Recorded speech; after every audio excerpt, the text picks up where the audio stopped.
the 80s to yeah, segue right from winter to summer here.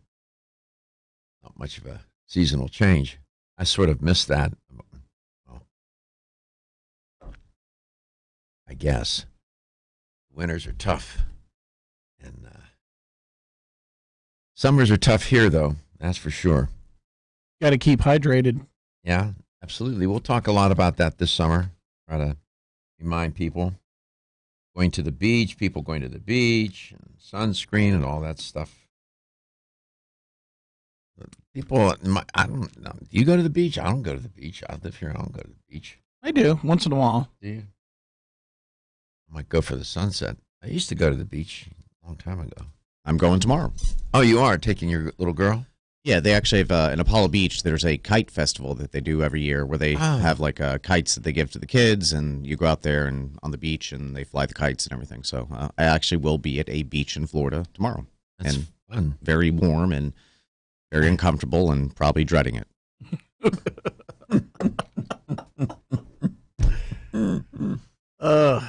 So I was a couple days this week. I was reporting on this new research. Although the research theme isn't new. A couple of studies emerged talking about meat eating and how substituting a healthy plant proteins for red meat can improve your health, and eating meat can put you at risk for heart disease, early death. And of course, it's the amount, it's a quantitative and a qualitative argument. How much meat, what kind of meat, how was the meat prepared? You know, charbroil it, that's not good. So there are a lot of issues intertwined with this. The study this week, they took a look at even eating a small amount of processed meat. They wanted to see, because usually the studies look at people eating, substantial amounts. This study, they wanted to see if there was any correlation between eating even a small amount of meat consumption and health risks. And they did find that it did raise the risk for early death, even in small amounts. So I've thought about this before, and I've looked at it, and I've researched it a little bit. Got me to thinking about, okay, are we designed to eat meat? If it's that deleterious to our health, what from an evolutionary standpoint, how did this come about? Were we always meat eaters? How long ago? And there was a good article. It was published in Nature. And it was a while back, not all that long ago, 2013. And they were looking at the evidence for meat eating by early humans. Well, they in fact, they did find evidence that our ancient ancestors did, in fact, eat meat. They estimate somewhere about 2.6 million years ago. Just think about that for a second. 2.6 million years ago, they have found evidence from that period with fossils and other remains that our ancient ancestors ate meat. They had tools, and they could see the markings on the bone, tool marks on the bone that they were the meat from which they were eating, the bone from the bone. And they ate the marrow too. But we were herbivores for the most part. We didn't roam the ground that much, lived in the trees and whatnot, and eating plants. And then when we wandered as we evolved and moved closer to the ground and started, living that way, evidence suggested they weren't very good hunters either, and it was difficult to adapt. So this is all very intriguing to me, how this all unfolds. And then, of course, you get a back and forth between people who are vegetarian or vegans and saying, if you look at our teeth, we were designed to be plant eaters. Well, okay. My take on this is that humans will eat whatever is in front of them, or they can get to survive. I'm talking about our ancient ancestors. It wasn't a matter of thinking this through. This was a matter of pure survival. And it makes those who are more plant-based and very strict about it, when you tell them that eating meat did contribute to our evolution. And as I mentioned the other day, our ancient ancestors that lived near bodies of water and ate fish contributed to the development of the brain that otherwise would not have happened. So it's not all bad news. And I think it was more, as I read this article from Nature, it's very in-depth and detailed. Humans ate meat out of necessity. It's high in protein. It was all instinctive. Now, they didn't eat a lot of it compared probably to modern day humans, but even though that this is all may be true, I'm looking at a photograph from 1.5 million. It's a 1.5 million year old fossil of an antelope lower leg bone, and they see tool marks on it. So they were eating the flesh off that bone, and they were using tools to get the flesh off, and you can see the tool marks. Now, all that being true, just because our ancient ancestors ate meat, it doesn't necessarily mean that it's a great idea to do it in great quantities. The evidence is pretty compelling. The evidence says don't do that. Don't do that. Don't eat a lot of meat, and don't especially eat these luncheon meats, these processed meats. Now, do I think someone having a filet or a New York strip or a T-bone from time to time, whatever time to time means, that doesn't mean 3 days a week. Maybe once a month or something like that. Do I think that that's going to be their demise? Most likely not. But most people that eat meat, man. Right? They're eating meat 2, 3, 4 times a week. Red meat, whatever, chicken, whatever. 2 or 3 times a day. Think about it. Oh, I know. Bacon and eggs for breakfast, then maybe a ham sandwich for lunch, and then come home, have a steak dinner. You ate like that. I did. And that's why I'm in terrible health right now. Well, you're getting there. I think this is a very intriguing idea. What we are now, clearly, and when you think about this happens over millions of years. They have evidence from 2.6 million years ago that we were eating meat, hominins. It's intriguing. Just because they did it doesn't mean you do it now, in a reckless way.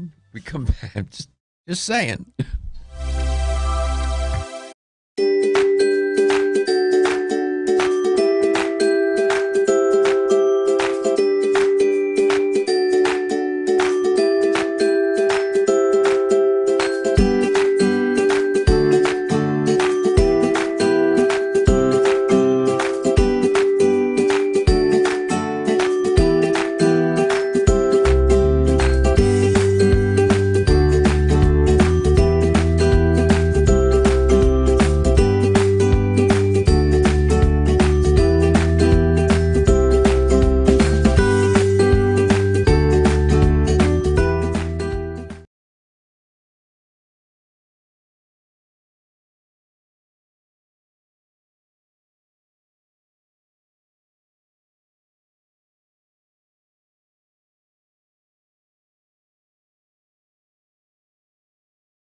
delving into this article in Nature. It was published back in 2013. It's entitled Evidence for Meat Eating by Early Humans.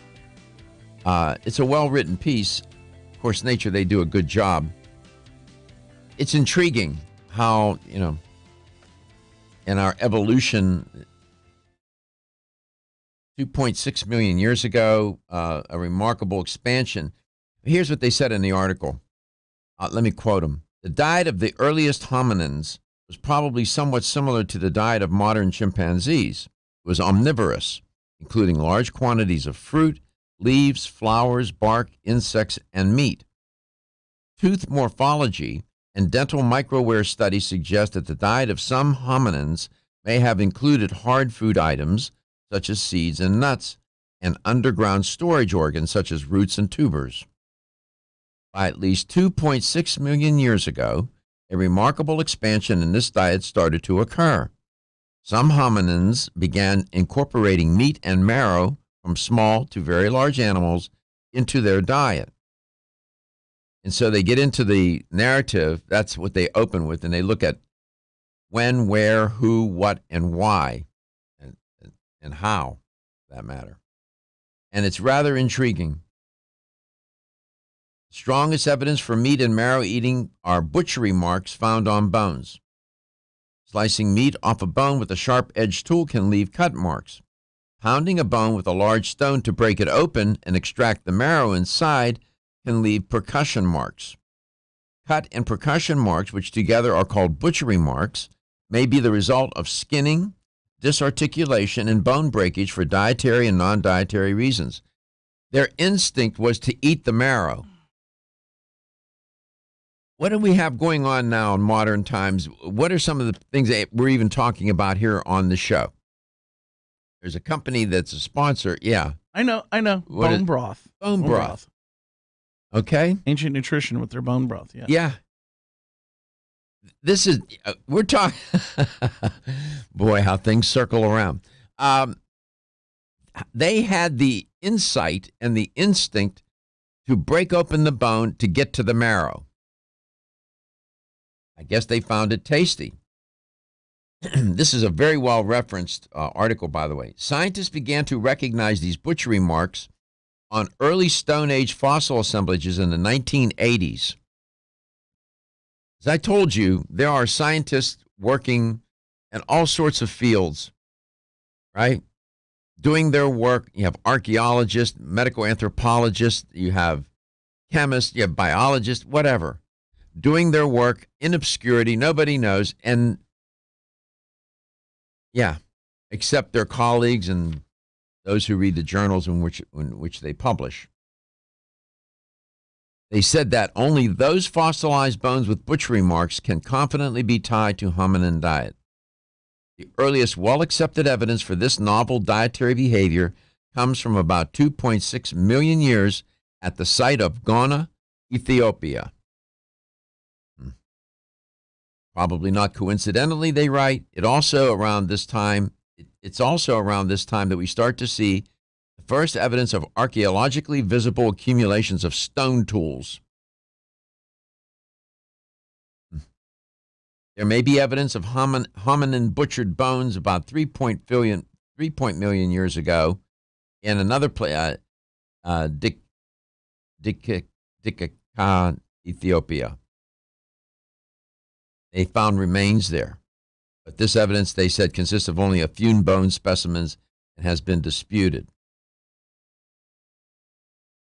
So they reference here Tanzania, about 1.8 million years ago, show evidence of in situ butchered mammal remains. Kenya, they find several butchered evidence from several butchered mammals there from about 1.5 million years ago, and but not found in association with any stone tools. So there's three things going on here. You have the fire, and then you have the tools to butcher the animals, and then you have the weapons to hunt. And oftentimes the weapons to hunt were used as butchery implements. But fire was, they also reference fire in this article and how that gets implicated.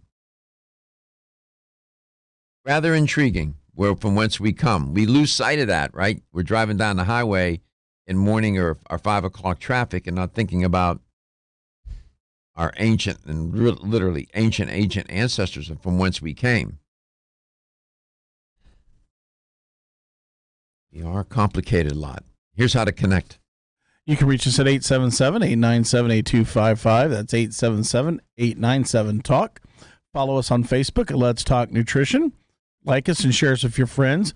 If you want to email Dr. Garko, go to Dr. Garko at letstalknutrition.com.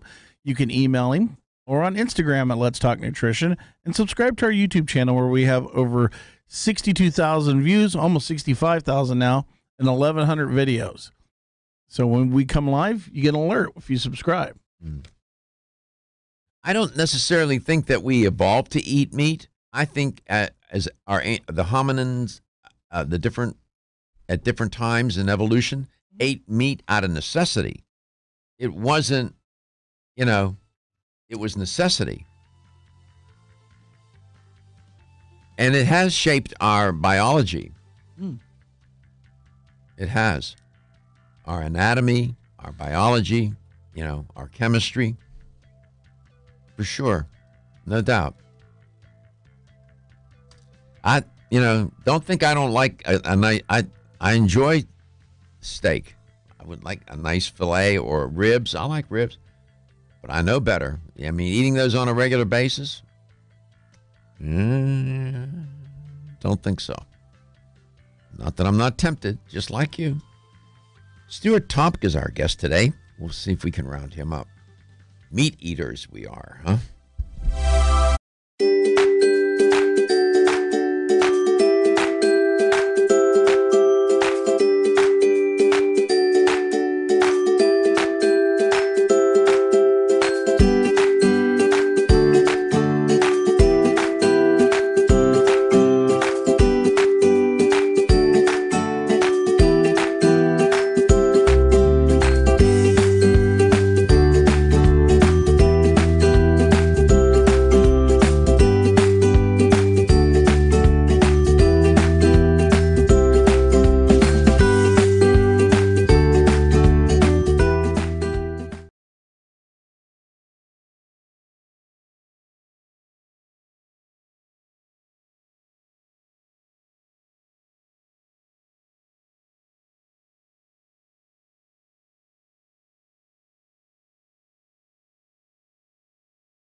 to Let's Talk Nutrition, wherever and however you may be listening or watching the show, and whatever you may be doing. I was thinking several years ago, I had a guest on. I can't remember her name.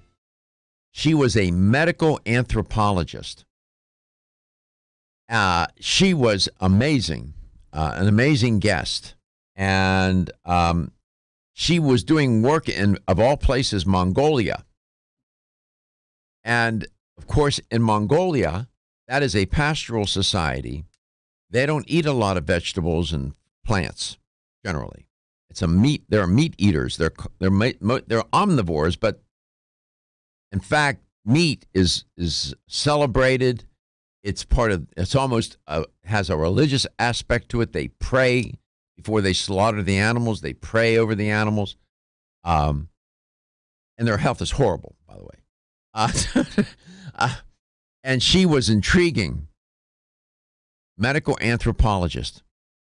And so these stories that I don't know if you found that interesting or worthwhile for me to report on, how we came to be meat eaters.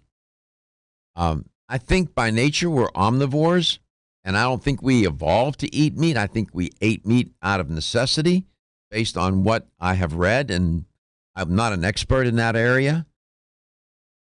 But I am just telling you that a heavy dose of meat consumption is deleterious to the health. The evidence is overwhelming.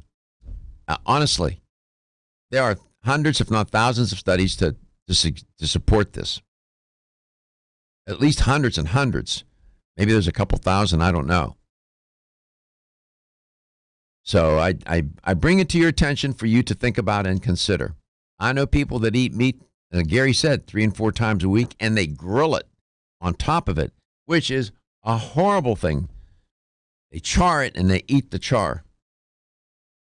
My guest is Stuart Topp. If you had plans to go to a barbecue this weekend, I'm sorry. My guest is Stuart Topp. He is Vice President of Human Nutrition as opposed to non-human nutrition at CV Sciences. Stuart, welcome back to Let's Talk Nutrition. Are you a big meat eater, brother? You know what, I am. What's up, Doc? What's up, Gary? How you doing, sir? I never had a bad day in my life. Before we go too far down this rabbit hole, and Dr. Garko and I have had some incredibly spirited debates about nutrition for many, many, many, many, many years, I want to say I know very little about this particular subject. However, we hired a very smart young man to basically take over the education department. Have we had Mr. Miles Cyril on your show, No, Doc? no. Okay, I'm going to have him on. Listen, he has a degree in experimental medicine. Good. And one of his areas of expertise is the carbon receptor.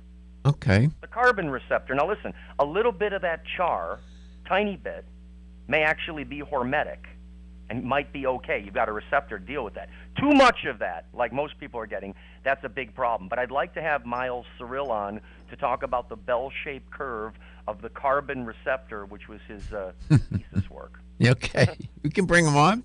I'm always interested in ideas. I saw Gary. I asked Gary. I said, "Who do we got on today?" He said, "Oh, Stuart's on." I said, "I wonder how he's doing. How are you doing?" You know, I will tell you, I have never had a bad day in my life. However, that is because I'm asleep part of the time. Any break? I see you had a new hire there at CV Sciences recently. Didn't you? Dr. Duffy? Yeah. Oh, yeah, we need to talk about that, and I have some other really exciting things that I've been working on. But, yeah, let's tell everybody what we've been up to. There's an outfit out there called the CRN, Council for Responsible Nutrition. Now, you know what I'm learning, Doc? This is interesting. Not everybody knows about the CRN. You've heard of them, right? Of course, I'm at their website all the time. I'm often referenced. I just referenced him the other day when he was there. He had written an article about, I forget what I was talking about. I was criticizing this one study talking about supplement use. And they made this researcher made such ridiculous claims. I mean, he went way beyond the data, saying that dietary supplementation was a waste of time. People are wasting their money. It's not necessary. He was ridiculous. I even got so carried away, I called him a nitwit. I typically don't engage in ad hominem attacks, but I couldn't. I know the guy you're talking about. I know who you're talking about. I was going in. We were coming out of the block, and we were going into messages, and I said, "This guy is a real nitwit." It just came out of my mouth. I felt terrible for doing that, but yeah. And I was referencing Duffy McKay because he was talking about dietary supplement in an article that he published or wrote, some report that he, and I was referencing him just the other day. He's no longer there now. He's no longer at CRN, but he's with you. For those following the story closely, please go to the CRN Council for Responsible Nutrition's website.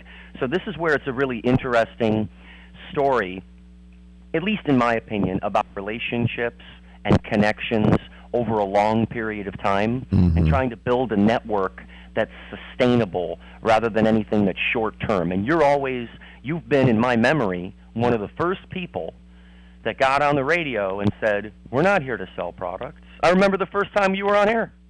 You said, "We're not here to sell products. We're here to educate people. There might be some edutainment, but we're here to educate people." Right.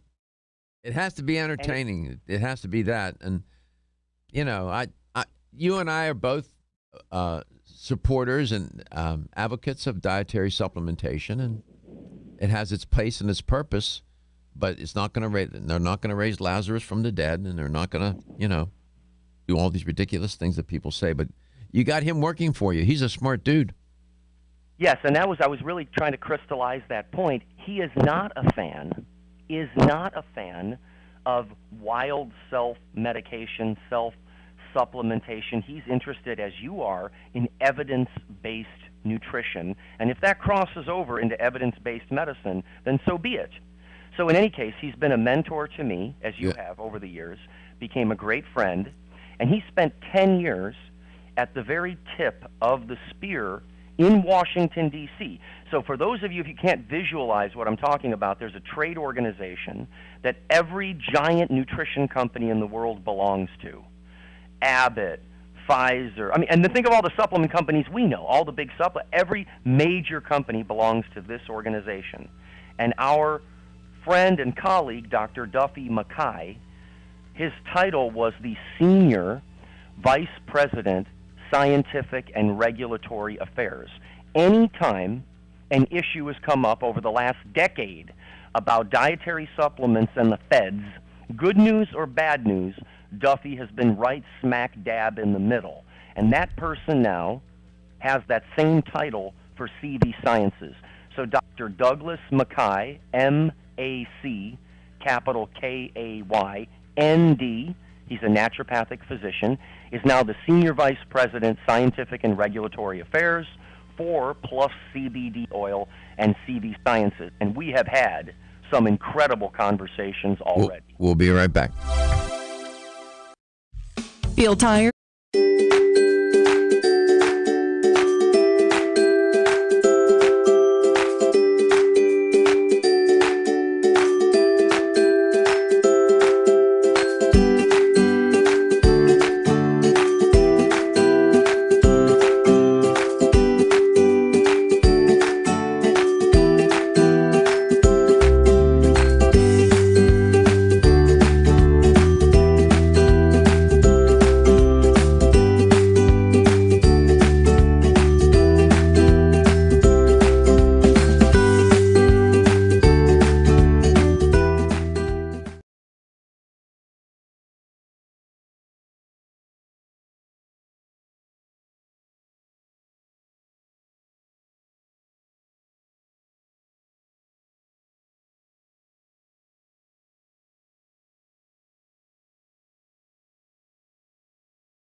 Is the guest today on Let's Talk Nutrition Coast to Coast and globally. He's Vice President of Human Nutrition at C Plus. How are you referring to the company now? Is it CV Sciences or Plus C? How are you referring to it? Well, it's Plus CBD oil. That's our brand. Right. And CV Sciences is the company. Now, All you know right. what's so interesting? There was less marketing and all that, so it was hard to communicate. Right. I know. You know what I'm saying? I want to ask you. Confusing. I want to ask you a question. Why did you all hire him, Duffy Mackay, for Yeah, that's what I was regulatory going for. regulatory affairs and whatnot? Why? Right, because now the conversation today, right at this moment, about this $20 billion industry, the hemp industry, everything hinges on what the FDA says because they're in charge now. You see, the hemp plant is no longer a controlled substance. So you need somebody who's an expert, like Dr. Douglas Mackay, former Senior Vice President, Scientific and Regulatory Affairs for the Council for Responsible Nutrition, to actually lead the charge. So we have somebody now, Doc, that's actually meeting with the top policymakers, the top in Washington. pharmaceutical companies. All over. He's meeting with I can't mention who. All right, I that's get it. No. non-public, but he is meeting with everybody in charge. So, in other words, this for the consumer. I mean, they go into. Truth be told, they're not interested. Most people are not interested in this stuff. They want to just know, where can I get it? How much does it cost? And does it really work? That's what they're interested in. But that being said, Your audience is different, though. well, yes and no. Yes and yes, they are, but no, they're not. The fact of the matter is, in order for a consumer to be able to, we take so much for granted in this country about dietary supplementation. You cannot do this in Germany. Just walk into a store like we do here, get anything you want at any time you want, whatever quantity. That doesn't work like that in these other countries. It just doesn't. And True. It's true, and it's worse in Australia and New Zealand. I don't mean that to be negative. No, to them. they're I'm very saying restrictive. If you want melatonin, just for example, if you want anything effective, you can't get it, and you get very low doses of whatever you can get, to your point. Yeah, exactly. So we take a lot for granted. And in order to make these things happen, you need to have people like that in the company to pave the way, to wade through and hack through the politics of it all. You're right. It's so political because think of this, Doc. This is the first time ever we've had 3 different ways that you could purchase the same molecule. Let me explain that. CBD is a pharmaceutical drug. It's available in cannabis. It's also found in certified agricultural hemp. And each swim lane needs to be clearly defined right now to materialize the billions of dollars, not just of opportunity, but more importantly for me, for healing. When does CBD become a drug? Well, it's CBD itself is already a drug. That's where people are confused. Isolated CBD is available by the brand name Epidiolex, Epidiolex. That's cannabidiol. It belongs to GW Pharmaceuticals. Isolated 99% CBD is a drug. So that's already problematic. Have you noticed that people want to put isolated CBD into brownies and Coca-Cola? Have you noticed that? Yeah. They're trying to do that? So what's the name of the company that owns Epidiolex? GW Pharmaceuticals. G like George. Yeah, W like that's Bob. a huge outfit, man. Well, that's a huge, and it's, guess what? They've done the work, Doc. I've met the people. Listen, they've been studying this plant for over 20 years with rigorous testing standards. You know what she told me, Doc? Listen, the woman I spoke to there said, we've tested about every different ratio of CBD to THC that you can imagine. So they have all of the research, more research than anybody else, and they've spent a lot of time and a lot of money. And here's what she said to me. Listen to this. She said, if we don't have swim lanes and laws and guidelines to materialize the power of this plant, no one will invest the billions necessary to find out what it can really do. So you can get this product with a prescription. You can get not this product. You can get CBD at 99%. Yeah, I'm talking about the GW Pharma product. Correct. You get that with a prescription. Yes. All right, that's one swim lane. Who's swimming in the next lane? Well, the next lane. Before we finish that, it's any drug now, because that's the first CBD approved drug. Do you expect that there will be many plant-based, cannabinoid-based drugs going forward if we only have one now? Is that a safe assumption, Doc? Probably. Yeah. Can they make money? Yeah, that's where all the money is. Okay. All right. So yes. Okay. So they're going to probably keep pursuing drugs based on cannabinoids and the endocannabinoids. No check? question. No question. Okay, check. Now, next, recreational channel. That's state-run. That's marijuana. That's state by state, states' rights, whether you believe in that or not. Botanical cannabis extracts have CBD in them, and then different levels of THC and then the terpenes that modulate the effects. So all of that could be potentially a treasure trove of healing. However, it's only going to be in a state-run dispensary because of the THC component. Now, here's what Dr. Duffy says. Listen to this. He says dispensaries, they're going to get a lesson like health food stores 25 years ago. Do you remember when 25 years ago you went to a health food store, they tell you that cinnamon would cure diabetes? Do you remember that? Yeah. And they stopped doing that? So dispensaries will have product available, ready, that doctors can send humans into to make informed decisions if you choose that.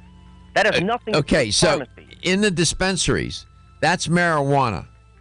Correct.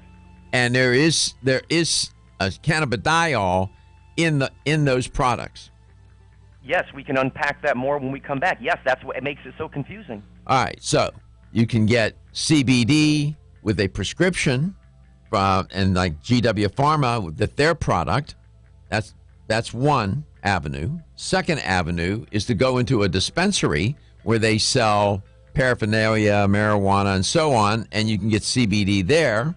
And then there's a third place, and we'll tell you where that is. And that's where most of us can go without too much concern.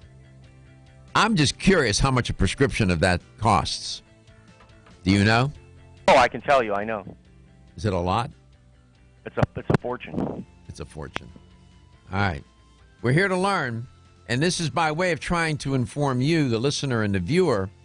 Cannabidiol, that compound, is a remarkable compound. They've just scratched the surface as to, its application, its medicinal properties. It's been around a while. It's not as if it's, just showed up, but there's a lot more to know, and we'll talk with Stuart and we'll unpack this even further. Are you tired of being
And welcome to Let's Talk Nutrition. Stuart Tomp is my guest today, and he is Vice President of Human Nutrition, at CV Sciences. And this whole business of cannabidiol, CBD oil, a few years back, it was in the news. People, it's still in the news, and there was politics involved, and this and that. I mean, it's sorting itself out. At the end of the day, from the consumer's perspective, consumer wants to be able to walk into a health store and purchase a high quality CBD product, like plus CBD from CV Sciences, and not get some flim-flam product, whiz-bang, whatever nonsense. It's all marketing and all hat and no cattle, right? You don't want that. Turns out that this narrative gets even more intriguing because, as you know, we now have states like Colorado and others where you have the legalization of marijuana. Back in the day, we called it reefer. Musicians called it reefer. That's what we used to call it. And that complicates the narrative a bit. You can buy CBD in a dispensary where they sell marijuana-related products. You can also get it as a prescription. Epidiolex by GW Pharma, get a prescription. You can purchase it that way. It'll cost you about $32,500 a year. That's $2,700 a month and a few pennies. That's a lot of money. Now, I believe, we'll ask Stuart what that is. I think it's 90% extract. We'll have to ask him. So those are two ways. Now, there's a third way, and we'll have Stuart tell you that. I'm just trying to break this down for you. A lot of people are getting a lot of benefit from this compound. And as I said, it's not as if it just showed up. It's been around a while. GW Pharma, as Stuart was talking about, knows more about it than I do. They've done an extensive, they have invested, God knows, tens of millions, who knows, hundreds of millions of dollars in research and whatnot to get this to market. Go through trials and so on to get it approved by the FDA. It wasn't cheap. That's why it cost a bundle. That's $2,700 a month, brother. That's a lot of money. So with all of that now, that's sort of a summary of what we talked about when Stuart was on in the first portion of the show. I'll bring him back. Stuart, welcome back. Did I get anything wrong there? No, that was beautiful. Thank you, Doc. And I also want to welcome a friend of mine who's a new listener to your show, who's working with us here at the company. His name is Sheldon. My buddy Sheldon, I just want to send you a giant hello from sunny San Diego, and thank you for listening to Let's Talk Nutrition. This is one of the best places to learn about what's happening in the nutrition market and how CBD relates to that. You made an excellent summary, Doc. That confusion of the three different swim lanes has really mucked up the water because can you think of any other ingredient that we've ever had that you can get different concentrations of the ingredient in different places at different times and at different costs too? There's only one other thing we've ever had that's like this, and it's alcohol. Alcohol is the only thing we've ever had like that because you could make your own, you could grow your own hemp. There are different levels of alcohol that are allowed in certain counties versus other counties and dry counties. So we have to start to adapt and to understand that just because CBD is an exciting molecule, we don't have the right to sell that as a concentrated, isolated product. That's a pharmaceutical. Is it 90 GW Pharma product, the Epidiolex? Is that 90% extract? Oh, it's even more potent than that. Wow! If you look at it, it's 99% pure CBD. Holy moly! Listen, 100 milligrams of CBD per milliliter. Now, our spray, right, our little 100 milligram, $20 spray, is 3 milligrams of CBD per milliliter. The drug is 100 milligrams. Yeah, and per you milliliter. and you're paying heavy freight. That's $2,700 a month, $32,500 a year. GW Pharma, is that an English company? Yes. Now they're located here. Now they moved to Southern California. And let's be clear, that drug we're talking about, that's for rare forms of treatment-resistant epilepsy, and they publish their findings in the New England Journal of Medicine. It's no joke. But that's not what we're talking about for you having anxiety or stress. Right. Get it? Stress is different than drug-resistant seizures. So they went through phases to get that approved, that drug approved. They spent hundreds of millions of dollars to make that happen. I know. I mean, it was May 25th, 2017. Everybody look it up. The New England Journal of Medicine, a trial of cannabidiol for drug-resistant seizures. It's a godsend for those people, Stuart. It's a godsend, and it proves that Mother Nature is right, because this is not synthetic. This is a natural molecule for a rare form of seizure. Now we have a drug.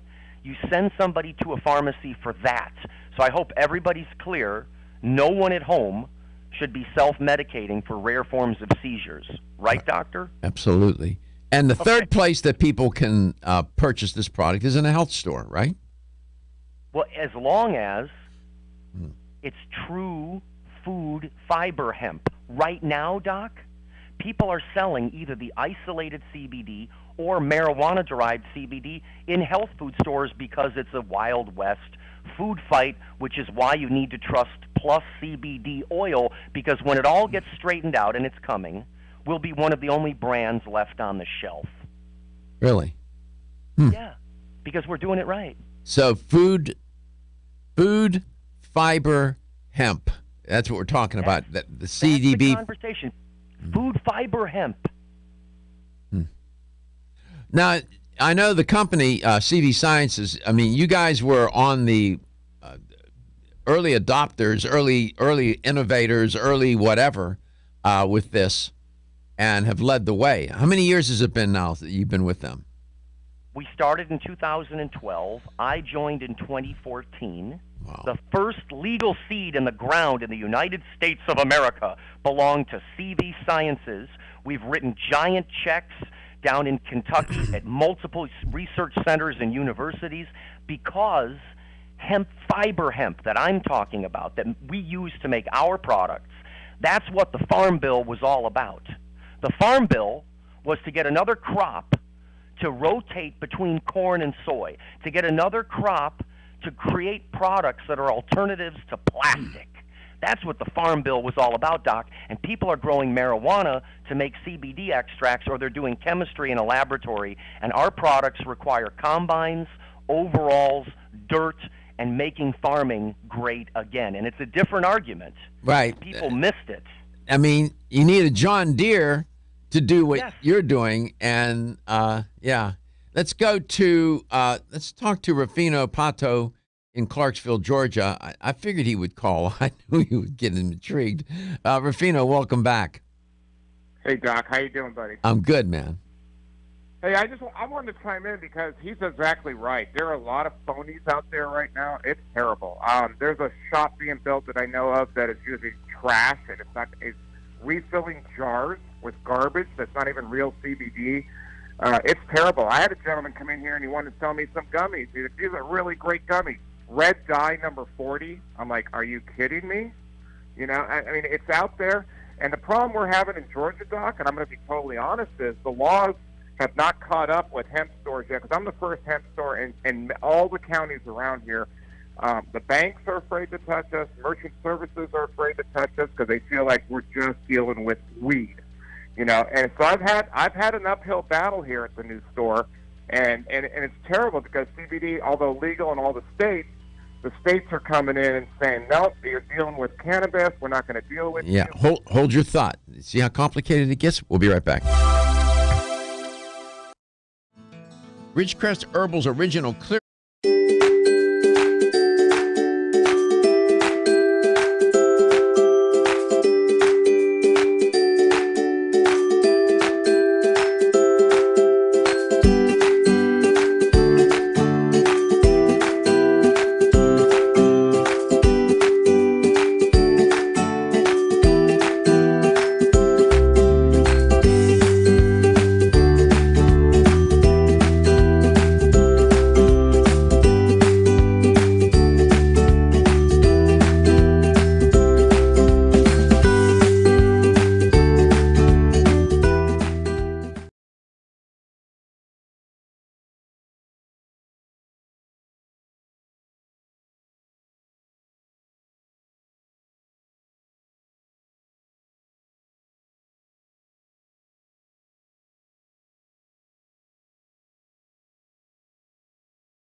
Welcome back. Welcome to Let's Talk Nutrition, wherever and however you may be listening or watching the show, and whatever you may be doing. That's okay. On the line is Stuart Tomp, Vice President of Human Nutrition at CV Sciences, and Rufino Pato, who is a owner of a health store in Clarksville, Georgia, called A to Zinc. He also owns now a hemp store, and he was talking about the problem trying to get banks to give loans and the business community to support it and so on, because people have these wild ideas. That it's all ignorance. They just don't know. It's not a head shop. He's not, he's selling hemp products. Rufino, why do people come in to buy the CBD plus CBD? Say it again, Doc. I'm sorry. Why do people come into your store, your hemp? What's the name of your hemp store? Sweet Relief, LEAF. All right, sweet. All right. Why do they? That's a good name. Why do they come in to buy the Plus CBD from CV Sciences? Because they trust the product, they trust me, and it works every time. You don't need 40, 50, 60 milligrams of hemp or CBD to address a challenge, like Stuart was saying. Theirs is amazing. It works well, and it's not so much trying to get a loan from a bank, Doc. You believe it or not, I've had 4 banks drop me just for a checking account and merchant services, and it's been crazy. And we need to talk off air one day. You got to. I've already had GBI and DEA in here twice. It's been an uphill battle. Let me tell you. Well, you don't have any marijuana products in that store. No, sir, I do not. And if one of the things they took to the lab was plus CBD to make sure it was real. And I'm like, wait a minute. Are you telling me you had DEA agents come in and take a bottle or two of the plus CBD oil? Are you serious? I'm telling you that they took about probably 12 items from my store, Doc. Absolutely. Yeah. Do they come in? Are they packing? Do they have? Yeah. They're undercover. They're undercover. But they were packing, and it's fine. I'm not doing anything wrong here. It's just I want the world to know that my hemp store is just like my health store. I'm not bringing anything in here that's not legal. I'm not going to bring anything that's not healthy. And if it's not healthy, it gets out of my store. It won't come in at all. But they don't understand, and the laws of each state is really, really confusing. We're having a lot of trouble trying to figure. I got my state representative involved now. The attorney general's involved now. I'm working with the governor of the state, almost one-on-one at this point. And it's basically saying THC in any form, even if it's 0.3 or less, is illegal in most of the states and will not be able to be sold anywhere in the 50 states. And they want to crack down on this. So the laws are very, very confusing. At this point, they have come back and said basically there's nothing they can do right now. They haven't found anything. Big surprise. Yeah. But, what do you make of this, Stuart? Stuart, you're listening to this. What do you make of this? This is the market straightening itself out. I know, Rufino, it's just painful in the moment. There are other health food stores and pharmacies that have had similar experiences, and every single time sales go up and more people get helped. There was an incident in Texas years ago. They came in, they came back, they apologized, they put the product back on the shelf of a pharmacy in Texas, and sales are up like 10 times. So this is just the normal. Think about this. If they're freaking out about a completely safe molecule, relatively safe, let's put it like that, right? It's for the intended use, that has this wide area of benefit, we really are on effective here if they're trying as desperately as they can to control it. I think it's a good sign that we're headed in the right direction. 877-897-8255 is a toll-free number. Let me ask you this question. Specifically, when people come in to buy the CV Science product, the Plus CBD oil, are they coming in to take it for what? Better sleep? What? Well, it just depends, Doc. Like we talked about earlier, a long time ago, is they have different kinds of strains. People come in and say, for the heart or for the blood or for stress and anxiety or for pain. They've got so many different blends that I fit them with the right product. I mean, they took the Plus CBD gummies to the lab to see if I was doing more than 0.3 THC, and I'm like, go ahead, take what you need to take. Of course, I got to tell you the truth. It's kind of funny. I made them buy everything. So. Not a boy. Not a boy. If you want it, I'm not doing anything illegal. If you want it, you buy it. So I made $120 sale. What the heck? That's pretty good, right? Oh, that's pretty good. Go ahead. Can you believe this? Wait, I gotta say, we have a heroin epidemic going on, Okay. and all kinds of problems, and the feds have time for this. As we're speaking right now, they're holding a news conference in Tampa Bay about the opioid epidemic in Tampa Bay and how the DEA officials are now announcing a new program to combat the opioid epidemic. And I think That's not bugging Rufino. Yeah. Yeah. And they're not bugging the gas stations that sell synthetic hemp either. Oh man, it is. So here's the message to the listener and the viewer. You buy CV Sciences plus CBD. It comes in. We come back. I'll have Stuart break down the different colored bottles. It's color coded, what they're for. The product is safe. It's approved. It's wonderful. It's made from hemp. It's a food fiber hemp based product. It works. They've been doing this a long time. They've been at the tip of the spear to make this to get this compound into the marketplace, and people love it. That's what you need to know. All this other stuff that's going on, just to give you an idea of how crazy it can get. You don't want to get caught up in that. You go into Rufino's store, or any reputable health store throughout the United States, ask for CV Sciences plus CBD oil. We'll come back. We'll break it down more for you. Don't be stressed out or anxious.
to what effect taking CV Sciences plus CBD oil will have.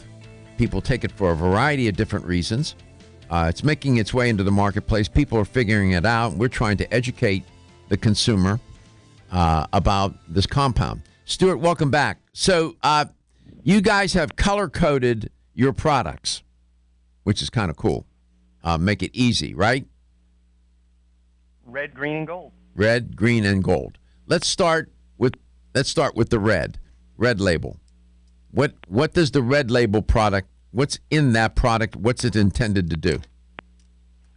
The red label lets you know you are consuming the entire hemp plant, the seed, the stem, the stalk, a superfood, a hemp superfood. We take it right off the field, we pelletize it, we CO2 extract it, and put it into the soft gel. So if you want natural, if you want it right off the field as Mother Nature intended, that's what the red label is for. Okay, let's talk about that red label. When people buy that, what's their expectation in terms of some effect? What are they looking for typically? Well, first of all, the package gives you no information other than how much CBD and CBDA, the naturally occurring acid, is in the product. So there is no communication on the packaging at all, which is why you need to listen to Let's Talk Nutrition. So the red product is primarily for inflammation. It is an alternative to aspirin that you can take every single day. It's a hemp superfood that has an anti-inflammatory effect primarily in the body and has very little effect on stress.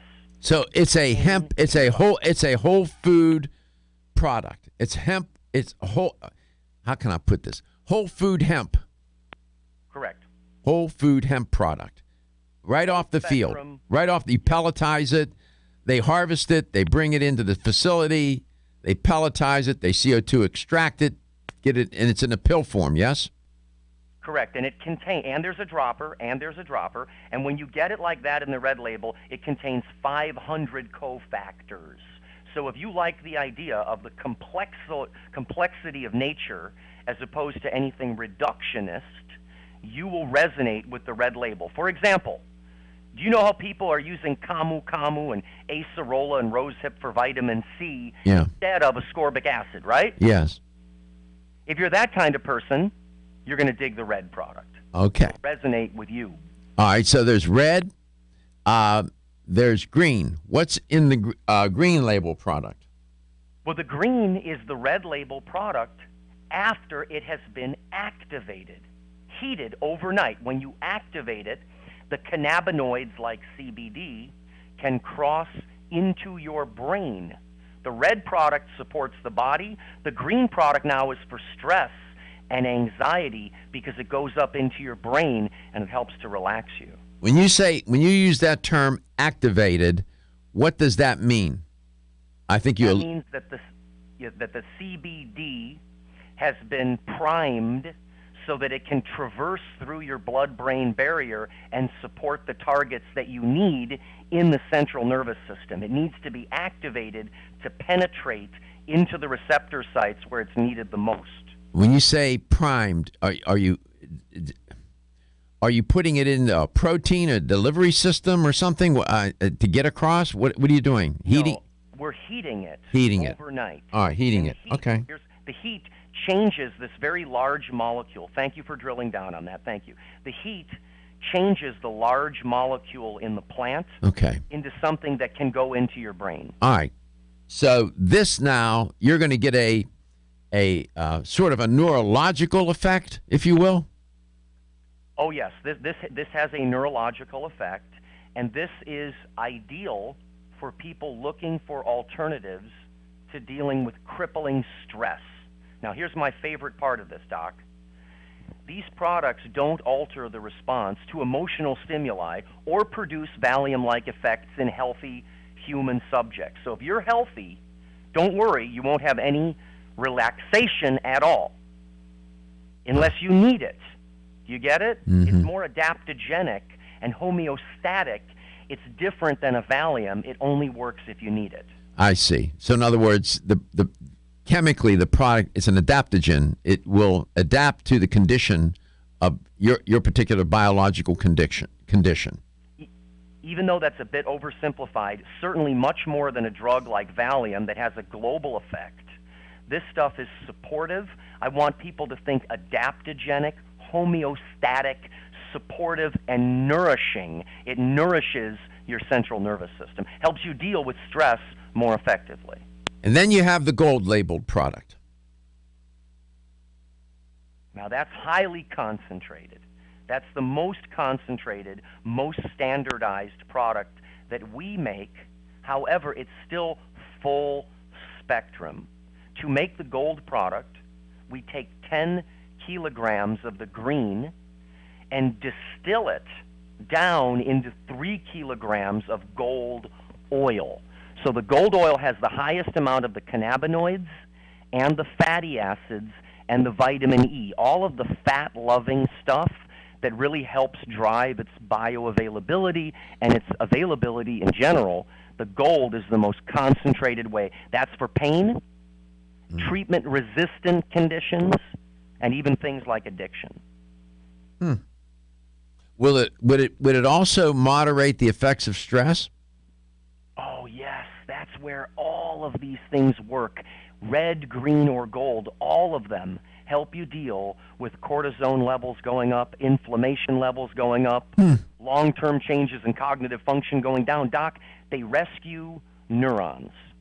Our products rescue your neurons. So you're making brain cells all the time, but they're getting killed from your anti-neurogenic lifestyle, unhealthy diet, sedentary, brain-derived nootropic factor goes down, microbiota diversity goes down, endocannabinoids go down, so does your mood.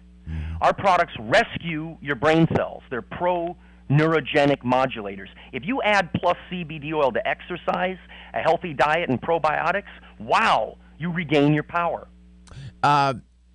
Some people report, this is anecdotal, I'm just reporting what people have said to me, they seem like they sleep a little, the quality of sleep improves. Yes. No, over time, I've had massive improvement in restorative sleep, and also that protection of the brain. I cannot stress that enough. We're seeing that hippocampal neurogenesis. We're making brain cells all the time, and they're dying as a result of our lifestyle. So we need these fat-soluble antioxidants that cross the blood-brain barrier and help to stomp out and quench all the free radicals, whether it's stress or anything else, that are causing you to kill your brain cells, affecting your long-term cognitive function. So I noticed, not only do I sleep better, I feel better, and I'm clearer. Yeah, in your thought.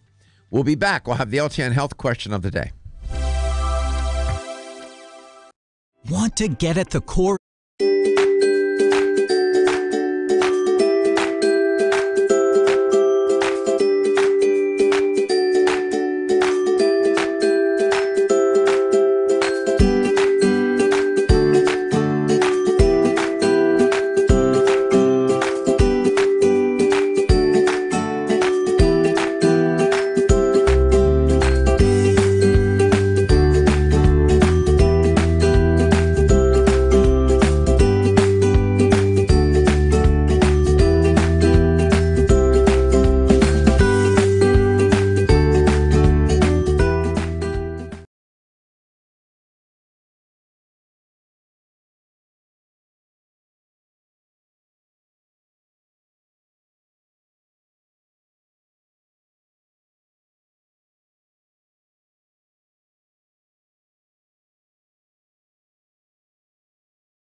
Here's the LTN health question of the day. In my conversation with Stuart Tomp, Vice President of Human Nutrition at CV Sciences, we were talking about the Plus CBD oil, their product.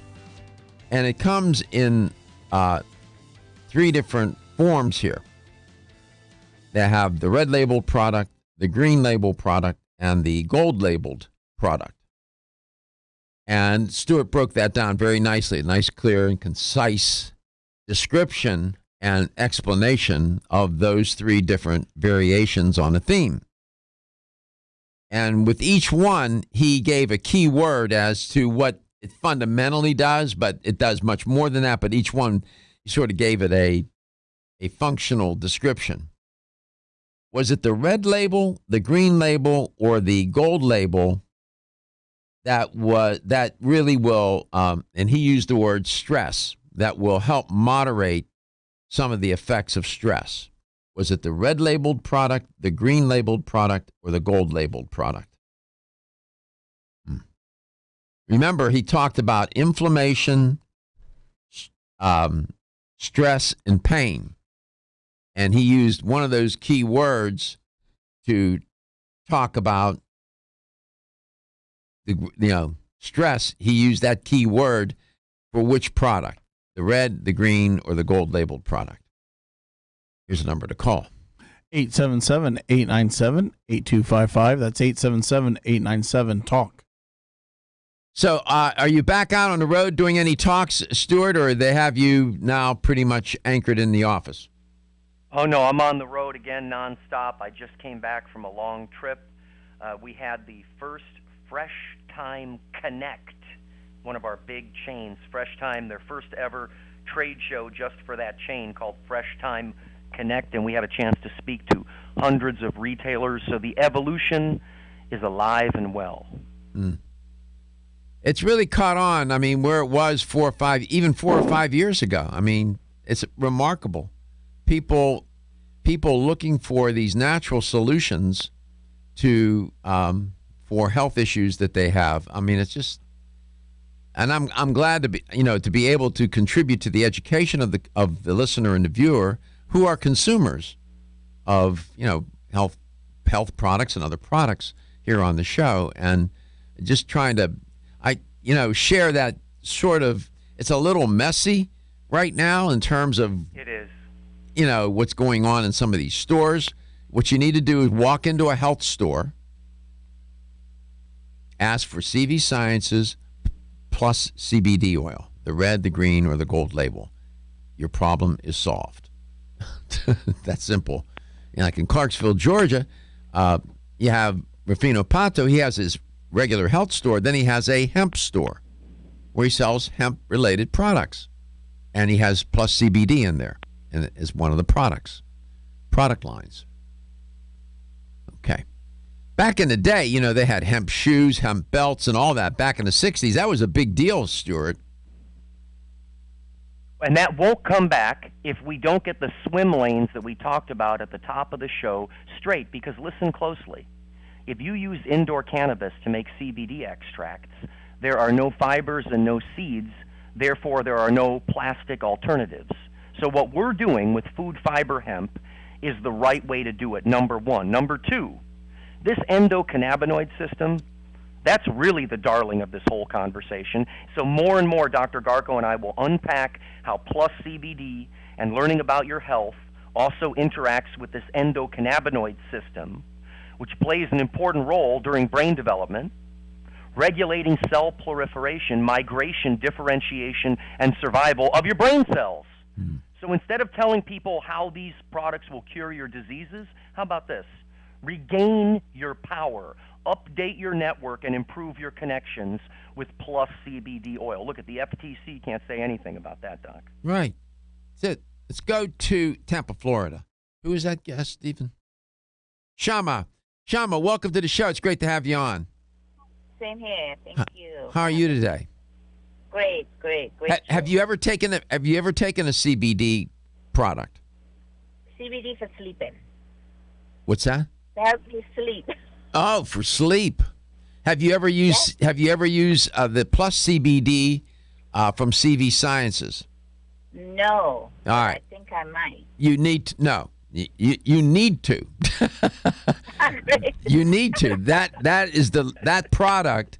I've tracked this product since that company's been in business, and Wow. Stuart is one of my closest friends and colleagues, and he does the right thing even when nobody's looking. So I know that get it online? Do I get it online? Can you get it online? Can you get it online, Stuart?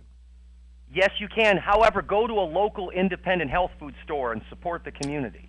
Here in where do you I live? have a good one on Waters. Oh yeah. Yes, there's a Vitamin Discount Center store on Waters. That's Yes. where I buy all my products. Yeah, go there. Tell Brigitte I said hello. Great. I will. Thank you. What's the answer? Which labeled product, green, the red, the green, or the gold, is intended to help moderate the effects of stress? I think it was a green. Yeah, you're right. Congratulations. Your brain is working. Thank you. So, Yes. are you taking care of yourself? I think I am so far. So far, so Pretty good. much I'm off from eating meat and stuff, so I'm doing pretty good now. So, which is great. Yeah. You like to eat meat, do you? No. Here comes the debate. Not anymore. All right. They're all following you, Doc. Well, Following you, Doc. thank you, Shama. Thank you, Shama, and we appreciate you. Thank you for listening. Congratulations. Call us anytime. We'd love to hear from you. Thank you. Stuart, nice to hear your voice. I hope everything is going well. How's your boy doing? Oh, incredible. He's taller than I am now, so the Well- evolution's alive and well there, too. That didn't take much.